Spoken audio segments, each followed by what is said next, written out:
5 years ago, one sentence changed everything. I told you to abort it. Those words were meant to end a problem, erase a mistake, and protect an empire built on fear and control. The Korean Mafia boss believed the matter was finished the moment the woman disappeared. Nobody. No child. No consequences. The past was buried, at least, that's what he told himself. But power has a strange way of remembering what men try to forget. Now, 5 years later, cracks are spreading through his perfectly ordered world. Money is moving without permission. Loyal allies hesitate when they should obey. Enemies walk away alive when they should be dead. Someone is pulling invisible strings, and every move feels personal. What he doesn't know is that the truth he buried never died. It watched. It waited. It learned. As whispers from the past begin to surface, the boss is forced to confront a possibility he never prepared for, that the command he gave did not end the story, but started something far more dangerous. Something patient. Something precise. This is not a tale of loud revenge. It is a slow unraveling. And by the time the truth finally stands in front of him, it will be impossible to look away, because everything he built is about to collapse, and this is only the beginning. The night the empire began to crack did not come with gunfire or sirens. It came quietly, hidden inside small mistakes no one else noticed. A delayed transfer. A cancelled meeting. A loyal man who suddenly refused to answer his phone. The Korean Mafia boss dismissed each one at first. Powerful men are taught to believe the world bends because they exist. He believed that too. But the silence started to feel heavy. In his private office, high above the city, he stood by the glass wall and watched Seoul glow beneath him. 5 years had passed since the woman vanished. 5 years since he convinced himself that the past had been erased. He had built taller walls since then. Stronger rules. Colder habits. Yet something unseen was pressing closer, like a storm moving without sound. Across the city, in a small apartment tucked between narrow streets, a woman counted time differently. She did not measure it in years, but in patience. Every day had been a lesson. Every mistake she made, a warning never to repeat it. She learned who to trust by watching who stayed silent. She learned how money moved by noticing when it disappeared. Most of all, she learned that power did not always come from strength. Sometimes, it came from waiting. The child slept in the next room, breathing softly. The woman watched the door even then. She had learned never to relax completely. The past had taught her that safety was never permanent. Yet tonight felt different. The air felt tight, as if something long buried was beginning to move. Back at the syndicate headquarters, the boss's closest advisor placed a file on the desk. It was thin. Too thin. Inside were numbers that didn't align and signatures that felt wrong. The boss felt a strange chill crawl up his spine. He had seen fear on others 1,000 times, but this was new. This felt like recognition without a face. He asked one question. The advisor hesitated before answering. That hesitation lingered. At the same time, the woman received a message on a phone no one knew she owned. No name. No threat. Just a single line that made her heart slow instead of race. It meant the game had truly begun. She did not smile. She did not panic. She simply erased the message and looked toward the sleeping child. Everything she had done was for this moment. Neither of them knew it yet, but the distance between their lives was closing fast. The past was no longer content to stay buried. It was lining up pieces, waiting for the right moment to be seen. And when it finally stepped into the light, it would not ask for permission. This was only the opening move. What followed would change everything. The message was sent late at night, when the city lights were dim and even powerful men spoke more quietly. The Mafia boss stood alone on his balcony, phone pressed to his ear, his voice low and tight. He did not shout. He did not threaten. He spoke like a man sealing a file and locking it away. "Make sure it's handled," he said. "No mistakes." The call ended. The phone slipped from his hand to the table, and with it, the weight of the problem left his mind. To him, it was done. Clean. Finished. But the message did not travel straight. It passed through another phone. Another pair of eyes. A man who smiled when he read it. This man had waited years for a moment like this. He had stood in the shadows of the syndicate, bowing, agreeing, pretending loyalty. But he feared the unborn child more than anyone else. A child meant weakness. A child meant change. And change meant losing power. So he changed the words. When the message finally reached the woman, it no longer sounded like an order made from cold logic. It sounded like hatred.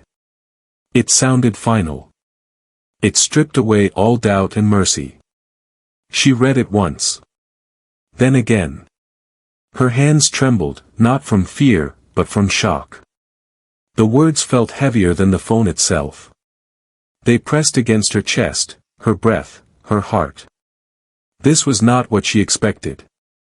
She had prepared herself for anger. For rejection. Even for silence. But this felt different. This felt personal. Cruel. As if someone wanted her to break completely. She sat down slowly, one hand resting on her stomach. The room around her felt smaller, darker. The baby moved, a soft reminder that something alive depended on her next choice. Tears came, but they did not fall right away. She stared at the screen, searching for something familiar. Something human. She found nothing. Minutes passed. Then something inside her shifted. The words were harsh, but they felt forced. Too sharp.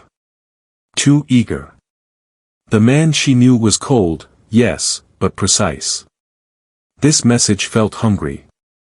Rushed. Like someone wanted the child gone as soon as possible. Her breathing slowed. She read it one last time and noticed what was missing. No warning. No condition. No pause. Just an end. That was when fear turned into clarity. This was not only about him. Someone else wanted this child erased. Someone who did not want time. Someone who could not wait. She stood up, her decision forming without words. Whatever this was, it was bigger than her pain. Bigger than shame. Bigger than fear. She deleted the message. Outside, the city kept moving, unaware that a single sentence had been twisted, and that one small change had set something dangerous in motion. She looked down at her stomach and whispered a promise she did not fully understand yet. She would disappear. And whoever wanted this child gone would never see her coming. The night she left, the rain fell in heavy sheets, washing the city streets in silver and shadow. No one saw her leave, and no one would. She moved quietly, deliberately, slipping through alleys that were known only to those who had no reason to be noticed. Every step was measured. Every turn was rehearsed. She had learned long ago that even the smallest trace could be followed, and she refused to leave a single thread behind. By morning, the apartment was empty. The walls held no secrets, no belongings. Only the faint scent of her perfume lingered, a whisper that would fade with the wind. The neighbors noticed nothing. No calls were made. The building's security cameras had blind spots, and she had exploited each one. In every possible record, her existence was a ghost. Her name was erased before it could ever be questioned. Across the city, the syndicate assumed the problem had vanished. Their calculations were precise, their networks vast. If she had tried to escape, they would have found her. If she had stayed, they would have taken care of her. And yet, nothing appeared. No body, no hospital record, no rumor. Only silence. The man who had sent the original order leaned back in his chair, satisfied. The threat, he believed, was gone. But silence is not proof. And absence is not surrender. The woman did not stop moving. She carried no bag, no document, no trace of the life she had known. She had learned to breathe with the shadows, to speak with silence, and to vanish in a crowd without leaving a heartbeat behind. Every street she crossed, every doorway she slipped through, she became less herself and more a myth, a story no one could verify. By nightfall, she had reached a place even the syndicate would not think to look. A small, hidden safe house in the edge of the city, rented under a false name and maintained in secrecy. The door closed behind her, and she secured it with mechanisms that few could understand, fewer could bypass. She looked down at her stomach, her child stirring, and whispered a promise that had already taken years to form: "You will survive, and they will never touch you." A single final act remained, a token of her disappearance that no one could see or track. She buried it in the earth beneath the floorboards, a marker of her passage and a message for no one. It was enough. No one would ever find her, not her enemies, not the syndicate, not the man who thought he had control over life and death. Tonight, the city swallowed her whole. She became nothing. And in that nothing, she prepared for everything that was to come. The skyline of Seoul gleamed like a crown of fire beneath the night. From the top floor of the syndicate headquarters, the Mafia boss surveyed the city with a calm that few had ever witnessed. 5 years had passed since the woman vanished, and in that time, he had become untouchable. Empires rose and fell around him, alliances shifted like pieces on a board, yet he remained untouched, precise, and feared. He moved with the confidence of a man who believed nothing could challenge him. His office was quiet except for the soft hum of the city outside. Files lay neatly on his desk, each signed, each approved. Every decision had been calculated, every move foreseen. He believed he had accounted for every possibility. Every life that could be used, every threat that could arise, was under his control. Yet, tonight, something felt off. A small irregularity, barely noticeable, stirred in the corner of his mind. A shipment had arrived late, though he had been assured it would be on time. A trusted lieutenant had hesitated before answering a question he had asked dozens of times before. He frowned, dismissing it at first. Small mistakes happen, he told himself. Human error. Yet the feeling refused to leave. It gnawed at him quietly, like the first cold wind of winter slipping through a cracked window.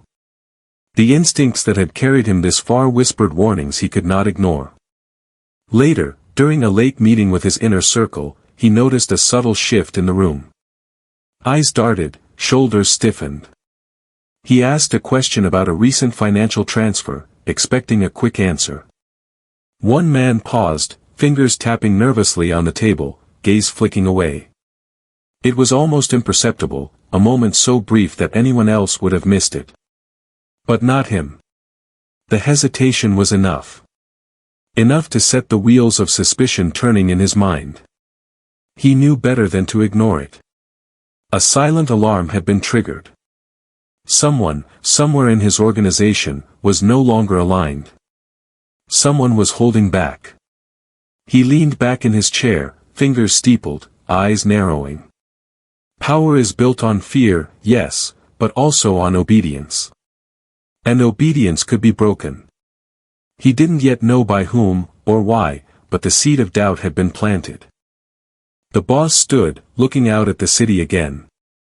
Every light was a story, every shadow a secret. And somewhere within those secrets, the truth he thought buried for 5 years was stirring. He could sense it, like a faint heartbeat in the distance, quiet, but deliberate. And then he realized, even here, at the top of the world, he was not untouchable. Not entirely. Someone inside was waiting for the right moment. And for the first time in years, he did not know the next move. The small apartment smelled faintly of herbs and old wood, a quiet fortress in the heart of the city. She moved carefully, preparing breakfast while the child stirred in the next room. His hair had begun to curl at the ends, and his eyes, sharp, curious, watched everything. She had taught him to speak softly, to listen carefully, to never leave a trace that could be followed. "Why do we always close the curtains?" he asked, his voice small but persistent. She froze, hand hovering over the tea kettle. She had avoided this question countless times, each one a reminder that curiosity could be dangerous. "Because, Eli," she said slowly, "some things are safer when they are private. Some things are for only us to know." He tilted his head, frowning. "Like what?" She swallowed, forcing a smile. "Like magic," she said, "or secrets only the wind can carry." He looked unconvinced, but he nodded. She had taught him to respect boundaries, though his young mind often pushed them. Every day she repeated the rules: never answer strangers, never leave the apartment without a plan, never speak the family name. And every day she watched him carefully, wondering how long she could maintain the illusion of normalcy. Despite the quiet, danger lurked even in small things. A missed knock at the door, the briefest reflection of movement on the window, the sudden silence of a neighbor who usually hummed while sweeping, all these reminded her that recognition was a constant threat. Her fear was not of poverty. She could survive without comfort. She feared the moment someone recognized them, traced them back, and everything she had worked for crumbled. Later that day, as Eli practiced drawing, he repeated something he had overheard at a market earlier. Words he shouldn't have known. Words that made her blood run cold. "Power comes from knowing what others do not," he said softly, turning the page of his notebook. She froze mid-breath, heart hammering. That was a phrase only the Mafia boss would say. Only he had spoken like that.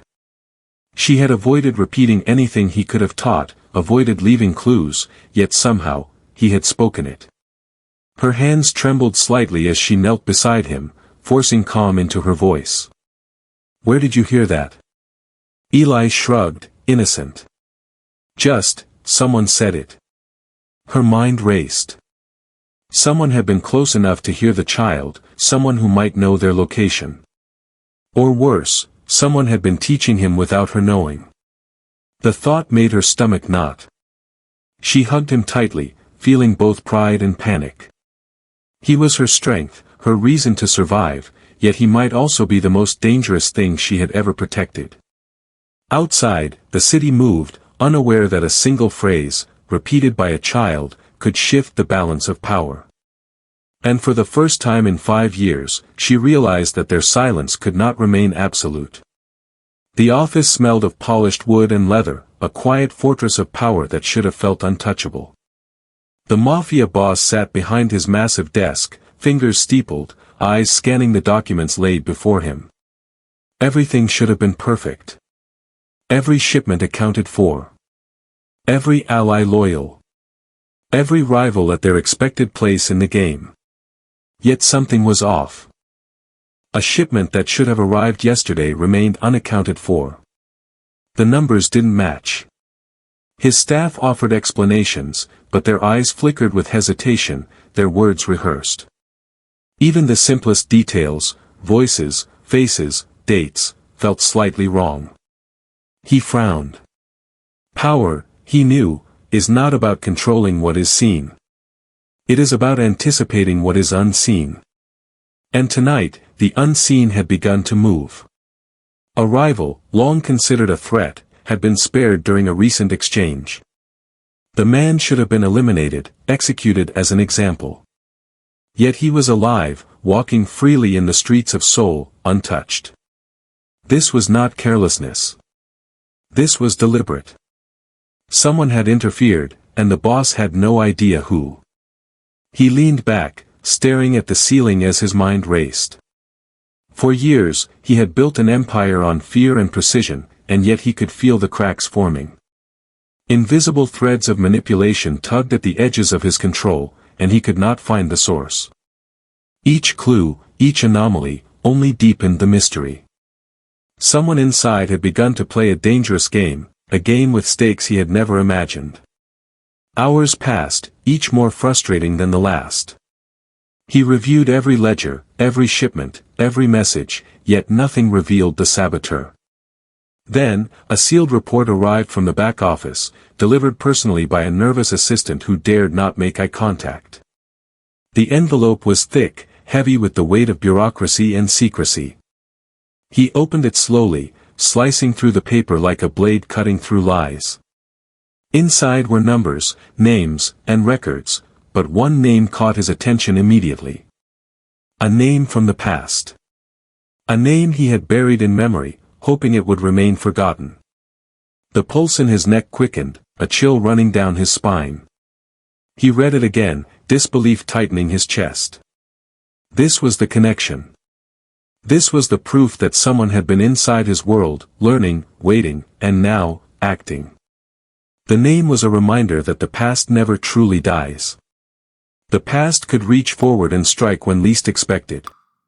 He slammed the report onto the desk, the sound echoing through the empty office.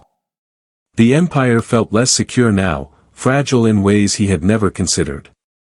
Somewhere, someone was moving pieces he could not see. And they were not afraid of him. The room was silent, yet his mind screamed. The cracks were no longer hidden. The game had begun, and this time, he did not know all the players. The small apartment felt warmer than it had in years, though outside the wind rattled the windows and the city slept uneasily beneath the glow of distant lights. She sat at a worn wooden table, Eli playing quietly in the corner, and her mind drifted back over the years she had spent in hiding. 5 years had passed since that night when the message had arrived, 5 years in which the world had assumed she had vanished. They believed she had cowered, obeyed, or perished. They were wrong. She had not hidden. She had learned. Every day had been a lesson in patience, observation, and control. She had watched the world move and studied it as if it were a chessboard, mapping out the paths that power took and the cracks that weakness left behind. She had observed fear in men who thought themselves untouchable, loyalty in those who had none, and mistakes in those who believed they were perfect. She had learned how empires crumble, not through bullets, but through trust betrayed, decisions delayed, and alliances shifted. She had learned to move without leaving a trace, to speak without giving meaning, and to wait for the exact moment when knowledge would outweigh brute strength. Every action had been deliberate, every silence intentional. She had built an invisible network of observation, finding allies who were unnoticed, overlooked, or underestimated. Her eyes scanned the room as she organized documents she had hidden over the years, papers showing what few had access to, accounts, alliances, and vulnerabilities in a world she had been forced to leave behind. She touched each one lightly, as if acknowledging the power she now held. Power she had never sought for revenge, yet power she could not ignore. 5 years of running had ended. Now, she was no longer fleeing shadows, she was moving toward them. She had positioned herself where the unseen threads of the syndicate converged, where she could act decisively without fear of being caught. Every decision made, every calculation executed, brought her closer to a reality the boss could not anticipate.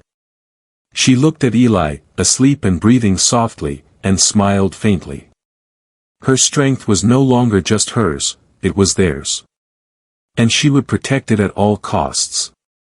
The city outside hummed quietly, unaware that the small woman they had assumed vanished was now a force quietly rearranging the pieces of a deadly game. The time for hiding was over. She stood, straightened her shoulders, and whispered to no one but herself, "I am no longer running." The streets of Seoul never truly slept, but in the quiet offices of a rival syndicate, the city's chaos felt distant, almost irrelevant. Behind a polished desk, a man studied reports that had crossed his desk for years, files the Mafia boss believed were secure, secrets the world thought buried. He had known, all along, about the woman and the child. He had watched from the shadows, learning patterns, habits, and weaknesses. Patience had been his greatest weapon. Unlike the boss, he understood that power could not be taken in moments of rage. It required timing, observation, and strategy. Every move had been deliberate, letting the shipment arrive, the delays in communication, the carefully placed misinformation.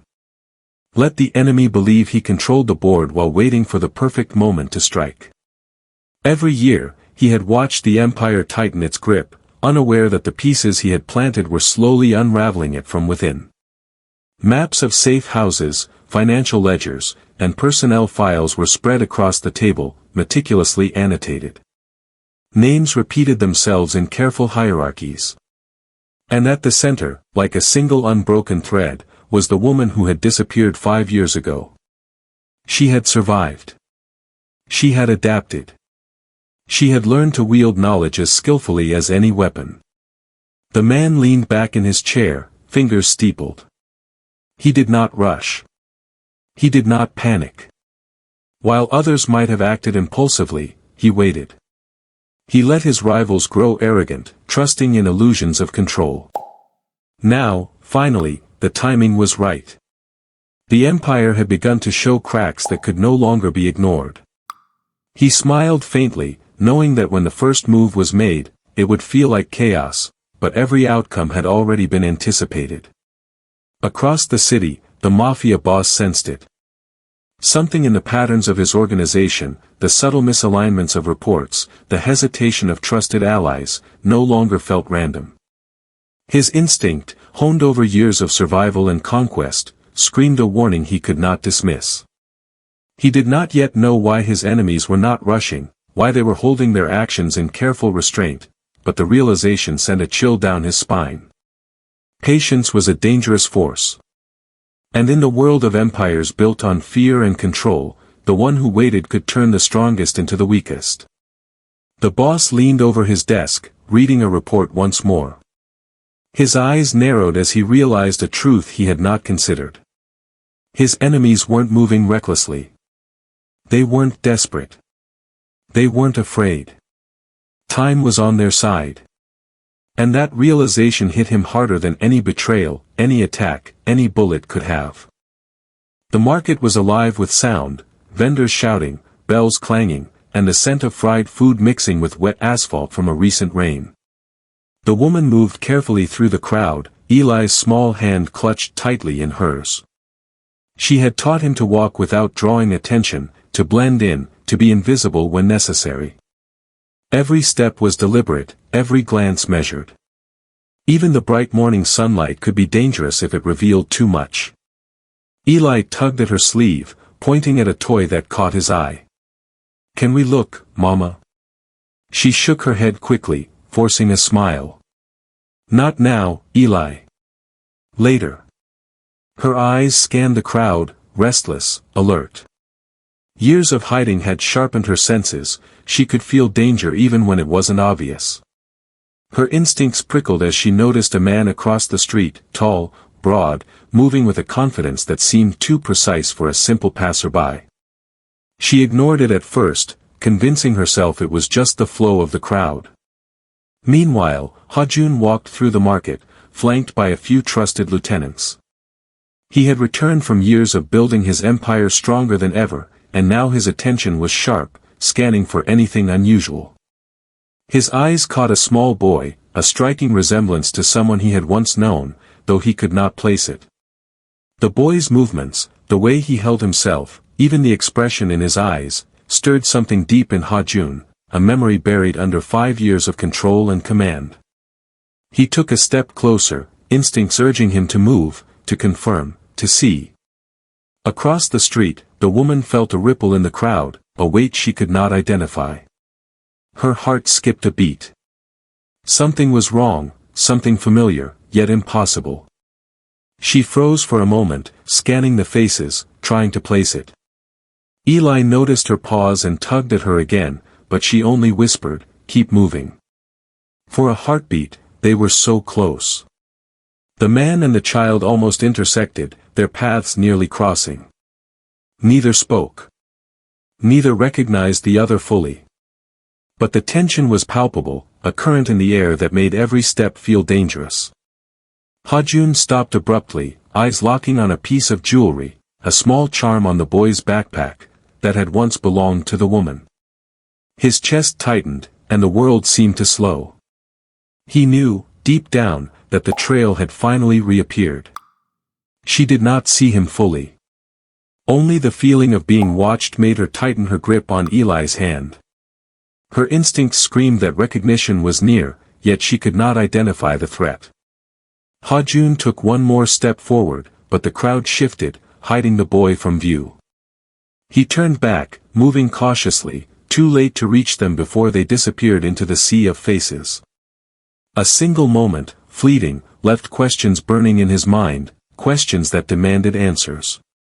The office smelled of paper and ink, a quiet fortress where secrets thrived unnoticed. Ha-jun sat behind his desk, reading through a stack of documents delivered that morning. At first, they seemed mundane, legal filings, property transfers, corporate memos.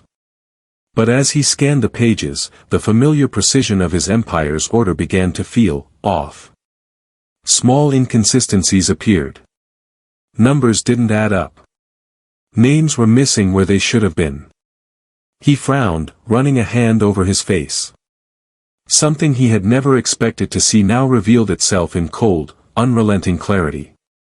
A hidden succession flaw, buried in years of legal drafts and agreements, tied directly to bloodlines and identity. The flaw had always existed, but now it was pointed out, flagged by someone with knowledge of the empire's inner workings. Someone who had been silent, patient, and meticulous. Ha-jun's mind raced. The flaw meant more than embarrassment, it meant vulnerability. It meant that the empire he had built with steel and fear could unravel not from force, but from law. From rules he had never thought could threaten him. And then the realization struck him, this wasn't a simple oversight. It couldn't be. The documents were detailed, precise, and unmistakably deliberate. Someone had inserted them with care, ensuring they would surface at exactly the right time. He leaned back in his chair, fingers steepled, heart pounding. For years, he had thought control was absolute. That loyalty and fear could shield him from mistakes. But this was different. This was structural. This flaw, tied to the child he had assumed was gone, had the power to dismantle everything he had worked for. It wasn't just emotional leverage. It wasn't just a threat of revenge or humiliation. It was legal, binding, unyielding, a way to strip him of the empire without firing a single shot. He picked up a paper and read the details again, this time aloud, softly, almost in disbelief. If the heir cannot be confirmed through bloodline, succession is void, all rights revert, his voice trailed off. The room was silent, but inside his mind, alarms blared. Every ally he trusted, every document he had approved, every contract he had signed now carried a shadow of doubt. The child, the boy he had nearly seen in the market, was not just a memory or an obstacle. The child was a weapon, and one that had been quietly forged over 5 years. His jaw tightened. Every move, every calculation, every strategy had failed to account for this. And someone had known all along. Ha-jun stood abruptly, chair scraping against the polished floor. He could feel the walls of his empire trembling, not from enemies outside, but from the revelation inside. One small life, long hidden, could unravel everything. A single truth had surfaced. And it was worse than he could have imagined. The dim light of the abandoned warehouse cast long shadows across the concrete floor. She stood near the far wall, Eli clinging quietly to her side. Every sense was alert, every muscle coiled. Years of hiding had taught her that one wrong step could undo everything.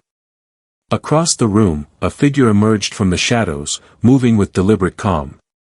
Ha-jun's presence filled the space before he even spoke. He stopped several feet away, eyes fixed on her, unreadable. She studied him as well, noting the calm precision in his stance, the faint scar above his brow, the way his hand itched toward nothing but could command everything. This was not the man who had sent the order years ago. This was someone transformed by power and patience, and yet still human enough to feel hesitation. Neither spoke at first. The silence stretched, heavy with everything left unsaid, everything assumed, and everything feared. Then she spoke, voice steady but low. "You came." "I did," he said, equally calm.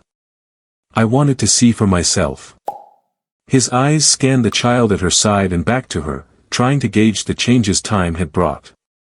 5 years. "You've done well." She did not flinch at the praise, nor did she allow it to touch her pride. "I survived," she said. "That is all that mattered."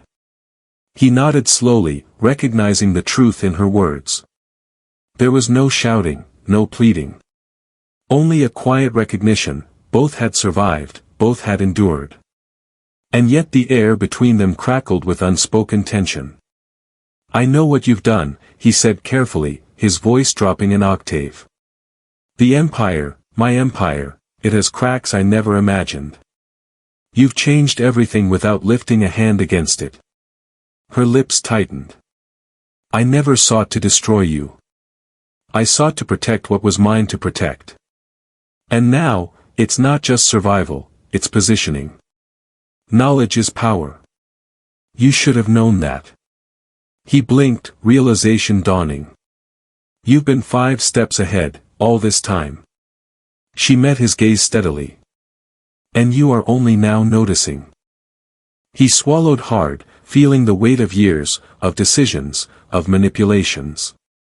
For the first time, he questioned the world he thought he controlled. Then a cold truth struck him. "The message I sent, the order I gave, it was not received as I intended." His eyes narrowed. "It was altered." She said nothing, only allowed a faint shadow of a smile to appear. His jaw tightened. Everything he had believed, every certainty he had clung to, now seemed fragile. Someone had interfered at the very beginning, changing the course of 5 years. The revelation hit him harder than any battle, harder than any betrayal. For the first time, he realized that the chaos he had been fighting wasn't entirely caused by her, or by enemies, but by a hidden hand that had rewritten history itself. And in that moment, the confrontation was not about vengeance, nor forgiveness. It was about truth, and the truth was more dangerous than either of them had expected. The headquarters felt different that morning, quieter, as if the walls themselves were aware of what was happening. Ha-jun walked through the corridors, noting faces that had once been loyal now avoiding his gaze. Reports he had signed, accounts he had trusted, shipments he had authorized, all had shifted under his nose. Small cracks, almost imperceptible at first, were widening into gaps that no force could repair. He stopped outside the main operations room. A lieutenant he had relied on for years hesitated when asked about a transfer. Another, once unflinching in loyalty, admitted an unexplained delay in securing assets. Allies who had once followed orders without question now spoke of new allegiances, of power being redistributed. Each word felt like a weight pressing on him. From the outside, the world remained unaware of the change. The streets of Seoul carried on, but the empire that had seemed untouchable was unraveling quietly. No alarms, no bullets, no explosions, just the slow, deliberate withdrawal of trust. The boss could see the pattern now, the invisible hand that had been guiding events for years. He clenched his fists. He had built everything with precision, with fear, with strategy honed over decades. And yet, piece by piece, it was being stripped away. Not by an enemy who attacked openly, but by knowledge, patience, and the deliberate manipulation of those he had trusted. He sat in his office, staring at a wall of screens showing transactions, communications, and locations. Names once loyal were missing. Assets had vanished. Decisions he thought unassailable were now overturned. His empire had not fallen in a blaze of violence, it had collapsed in silence, in the shadows of its own bureaucracy. Ha-jun rose and moved to the center of the room, taking in the enormity of what had occurred. He realized, too late, that he had underestimated the woman who had vanished 5 years ago. She had positioned herself, learned the rules, and quietly shifted every lever he thought he controlled. The silence pressed against him, heavy and suffocating. He had been at the top, untouchable, and now he was alone in a room that no longer answered to his commands. Each defection, each quiet betrayal, was a reminder that power is never absolute, and control is always temporary. And then, in the stillness, he whispered the question that had burned in his mind since the first documents revealed the flaw, the question he should have asked years ago. Where is she? The word hung in the air, trembling with realization. Too late. The empire that had defined him, that had consumed him, was gone, and the answer was no longer within his reach. Somewhere, beyond the walls of the syndicate, she and the child remained free, and the man who had once ruled with certainty was left to face the ruins. The night air was thick with tension as Ha-jun sat alone in the remnants of what had once been his empire. The screens around him were dark, offices emptied, allies gone, and the power he had wielded for years now slipping through his fingers like sand. For 5 years, he had believed the child was a punishment, a reminder of disobedience, something he had tried to erase to protect his name, his control, his pride. But the documents, the reports, the subtle manipulations, they had always pointed to a different truth. The child was never meant to harm him. The child had been the key all along, a hidden force he had misunderstood. He ran his hands over his face, trying to absorb the weight of it. Every mistake, every order misread, every life that had been controlled or destroyed, it all traced back to one misunderstanding. She had survived, yes, and she had learned power in a way he never could have predicted. But the child, the small boy he had glimpsed in the market, whose words and gestures had stirred something deep in him, was not a weapon against him. He could have used that life, that knowledge, to secure the very empire he had spent years defending. Instead, he had treated it as punishment, and it had destroyed him quietly, methodically, without a single bullet fired. Ha-jun leaned back, staring at the empty office, realizing too late that the escape, the survival, and the clever patience of the woman and child had been his only chance at redemption. The life he had tried to erase could have saved him. The irony was cruel. What he had feared, what he had tried to control and destroy, held the very power to preserve everything he loved. The silence of the building pressed on him, unbroken, except for the faint hum of distant traffic. There was no vengeance here, no confrontation left to fuel his fury. Justice had been served quietly, without spectacle, leaving only the stark truth. And the truth was more unforgiving than any enemy, more complete than any act of rage. Ha-jun closed his eyes, feeling the weight of everything unraveling around him. He could rebuild, perhaps, but never fully. He could reclaim parts, influence fragments of power, but the knowledge of what he had lost, and why, would remain. He could never erase it, never undo the understanding that had come too late. The child was safe, the woman free, and the empire broken, not by force, but by understanding and patience. Ha-jun realized, finally, that life's cruelest lessons often come disguised as punishment, and that survival, wisdom, and truth are sometimes the most dangerous forces of all. He opened his eyes, staring into the dark office, whispering softly to no one, "The life I destroyed, could have saved me." The room remained silent. The truth remained.